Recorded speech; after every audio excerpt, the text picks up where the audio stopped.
my name is Erin Brooks. I'm a professional surfer, and this is Insane Surfer.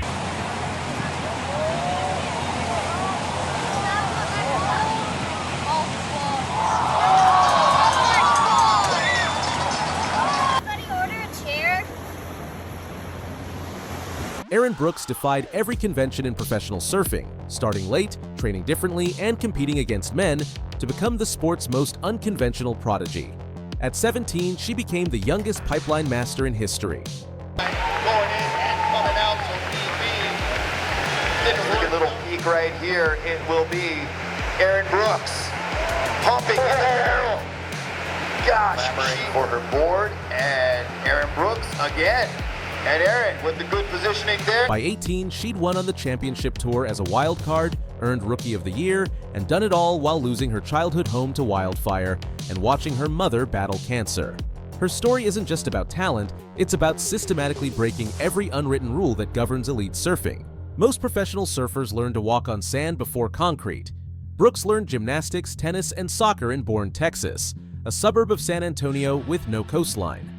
Her family's chocolate Labradors were named Troy and Emmett after Dallas Cowboys players. The ocean was a foreign concept. The hardest thing was reading the ocean and knowing what waves to pick, especially because I didn't grow up around the ocean. That took a while for me to get used to, but also when I started working on more progressive maneuvers like airs or disc barrels. When her parents Jeff and Michelle sold their construction business and retired early to Maui in 2016, surfing wasn't the plan. A neighbor invited 9-year-old Erin to a surf lesson while she was taking tennis. From the first wave, I knew that's what I wanted to do for the rest of my life, Brooks recalls. It was at a wave called Breakwall in Lahaina, a super sunny day with crystal clear water, and there was even a turtle. What makes her origin story remarkable? She'd never bodyboarded, body surfed, or skateboarded.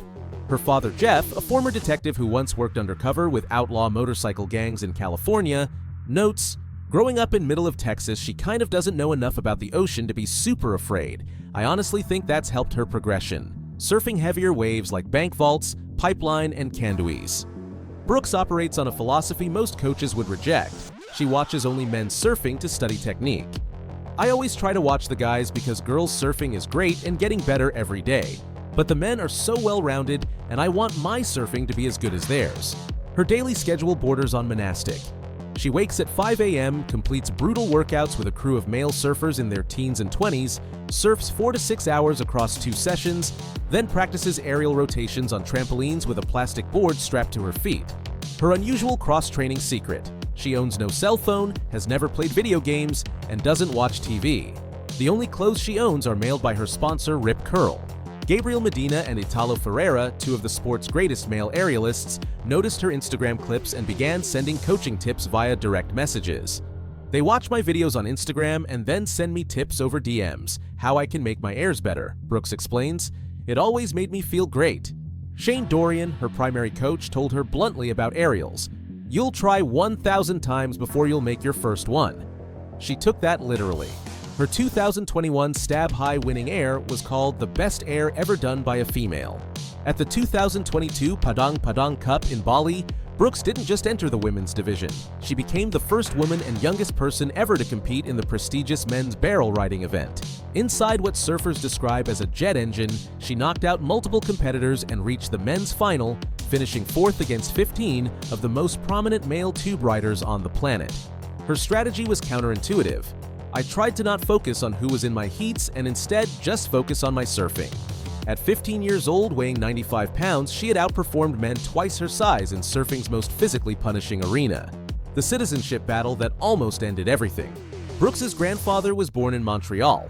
Her family name, Brooks, is actually a translation of Des Ruisseaux, changed when the family moved from Quebec to California. Yet, Canadian law denied her citizenship because her father was born abroad.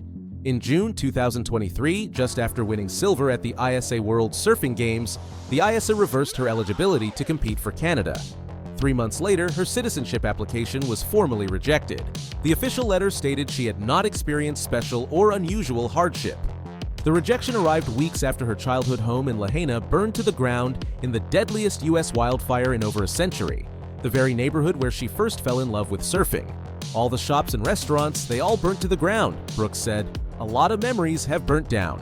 When Canadian author Don Chapman called with news that citizenship had finally been granted in January 2024, she just broke down in tears, her father recalls. Her first act as a Canadian, heading to Tim Hortons, then buying bags of ketchup-flavored Lay's chips unavailable in America. I definitely have some Canadian taste buds. While competing through 2023, Brooks' mother Michelle underwent chemotherapy for breast cancer. Michelle had to quarantine for an entire year, unable to travel with the family. Erin called her mother before every single heat. Seeing her go through chemo, losing hair and weight, and looking so different, I knew whatever I was dealing with wouldn't compare, Brooks shared. She still had a smile on her face, was making me food, and I kept thinking, Mum, you need to sit down. The 2024 ISO World Surfing Games in Puerto Rico marked the first competition where Michelle rejoined the family after treatment. Technique details that separate her from the field. Brooks' perfect 10-point ride at Snapper Rocks in 2024, threading a massive backside barrel, prompted this analysis from former pro Leo Fioravanti. Most technical barrel I've ever seen by a girl on their backhand. Jackson Dorian declared, that would have been a 10 for the guys. At just 5 feet 1 inch and 115 pounds, she cannot rely on power. Her edge comes from gymnastics-trained body awareness and what analysts call fin drifting, a high-performance method of releasing the fins off top turns that few women execute. Bethany Hamilton, who once mentored her, now jokes, the tides have turned and Erin's coaching me. Her father's mantra defines her barrel riding philosophy. Hesitation leads to devastation. If you're gonna do something, give it 100%. Pre-competition ritual. Before every surf, Jeff Brooks kisses Erin on the forehead after saying a prayer. She carries a blue stitch stuffy she never travels without. Her Instagram bio features Philippians 4:13. After winning Fiji Pro as a wildcard, defeating world number 1 Katie Simmers, number 4 Molly Picklum, and Olympic silver medalist Tatiana Weston Webb in succession, she said simply, I feel so thankful to the Lord. When asked about her goals, Brooks doesn't mention titles first. I just want to push women's surfing, show everyone that girls can do it better than guys. It's possible. Her father captured her essence in one observation. She didn't do tea parties and doll houses, she wanted to smash things and jump off things. The first time I took her to a skate park, she stayed for 8 hours. She was black and blue by the end.